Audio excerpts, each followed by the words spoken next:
La vie au-delà de la vie.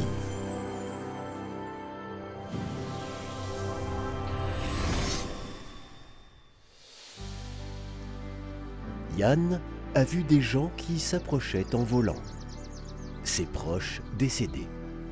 Finalement, tu es rentré chez toi, dans ta maison natale. Maintenant on sera de nouveau ensemble. Tes péripéties terrestres sont terminées. Yann était étonné que ses grands-parents paraissent aussi jeunes, la trentaine au maximum. Bien qu'il n'ait rien dit, il connaissait ses pensées. Oui, mon petit-fils, une âme n'est pas un corps, elle n'a pas d'âge. Nous sommes toujours jeunes ici. Le corps terrestre atteint la forme de l'âme normalement vers 18 ans, voire vers 32 chez certains. Pourtant, même un nouveau-né a une âme avec une apparence d'adulte. C'est son corps et son cerveau qui l'empêchent d'être adulte dès le début. Chez nous, il n'y a pas de malade ni de handicap. Une âme est toujours saine. Cependant, nous pouvons avoir toutes sortes d'apparences. D'un coup, le grand-père est redevenu un vieil homme courbé, appuyé sur ses béquilles. Puis il a toussé fortement et s'est mis à rire avec tout le monde. Maintenant allons à la maison. Et ils se sont retrouvés dans la vieille cabane de grand-mère, où Yann était encore un enfant. « Pourquoi habitez-vous dans une cabane aussi vieille ?»« On s'est habitué, pourtant on peut vivre n'importe où, soit dans un palais, soit au bord de la mer, il faut juste l'imaginer. » Grand-mère a sorti un bol de beignets, et Yann, en les goûtant, s'est souvenu du goût longtemps oublié de son enfance. En prenant une bouchée de pieroski, Yann a découvert les incroyables propriétés de la cuisine locale. C'était comme s'il pouvait sentir l'état d'esprit de sa grand-mère lorsqu'elle avait fait ses tartes, et il fut surpris par cette découverte. Il connaissait ses émotions et ses pensées. Remarquant cela, sa grand-mère lui offrit une pomme. « Tiens, essaye ça.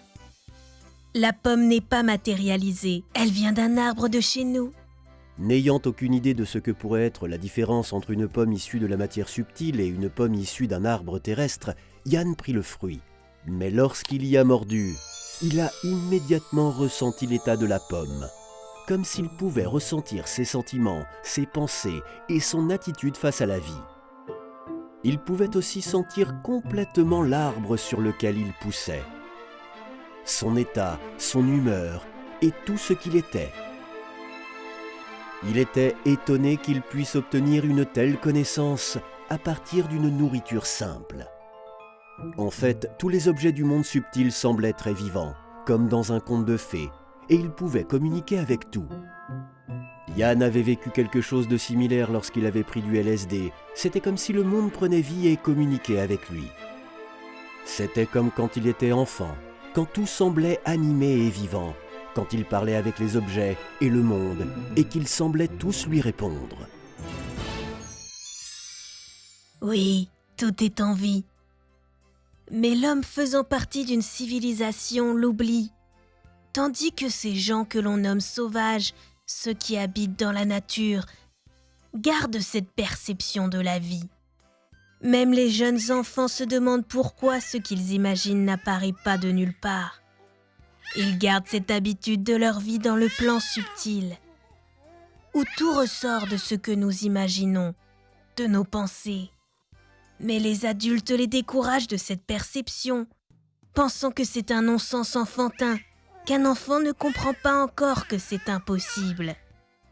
Pourtant, tout dans le monde est vivant, rien n'est mort. Seule la nature est vivante à sa manière, différente de celle des humains. La civilisation a privé les gens de la capacité de percevoir. Les gens sont même allés jusqu'à ne pas reconnaître que les animaux et les femmes ont une âme. À cause de cette perception erronée, beaucoup de mal a surgi. Et maintenant, il y a la destruction de la terre et des autres. Les prêtres faisaient une élection pour déterminer si les femmes avaient une âme. Cela montre leur aveuglement complet, qui a été à l'origine des incendies de l'Inquisition et des croisades. Bien que Moïse et Jésus aient dit aux gens « Tu ne tueras pas », les gens ne les ont pas entendus et les ont compris à leur manière.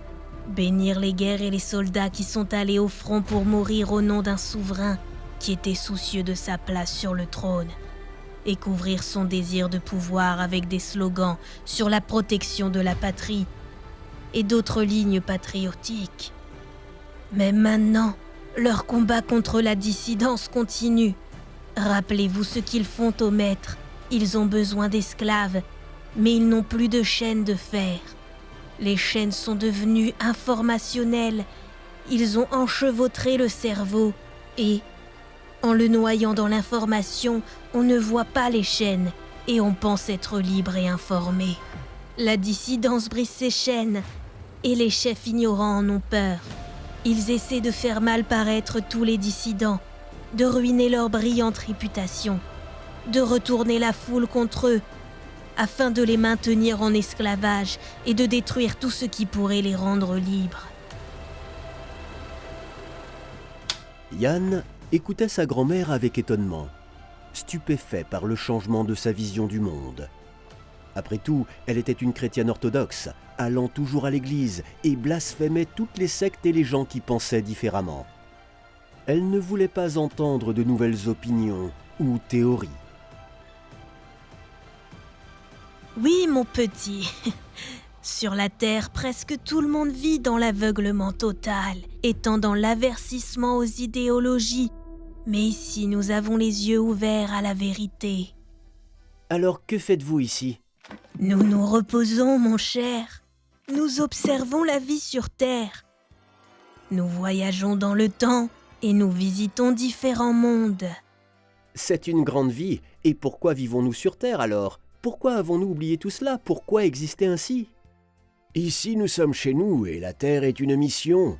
Quelque chose comme un gymnase où nous traversons les leçons données par Dieu et acquérons de l'expérience, ce que nous n'avons pas ici. Dieu fait cuire notre âme comme une tarte, et toutes les étapes de ce processus ne sont pas agréables, mais elles sont nécessaires pour que notre âme se développe, devienne sage. Alors, j'ai eu tort de me tuer. Beaucoup de choses dans la vie sont prédéterminées par Dieu, et tu n'en es pas coupable, pas plus que de ton suicide. Mais tu aurais pu vivre différemment si tu avais écouté Inna tout de suite et commencé à te développer spirituellement. Alors tu aurais pu suivre une autre version de ton destin, et peut-être avoir atteint un niveau d'être plus élevé, là où les anges, les gourous et les saints vivent dans une félicité infinie. Yann se souvint de la classe du gourou Inna, qui la désirait et se trouva immédiatement à ses côtés.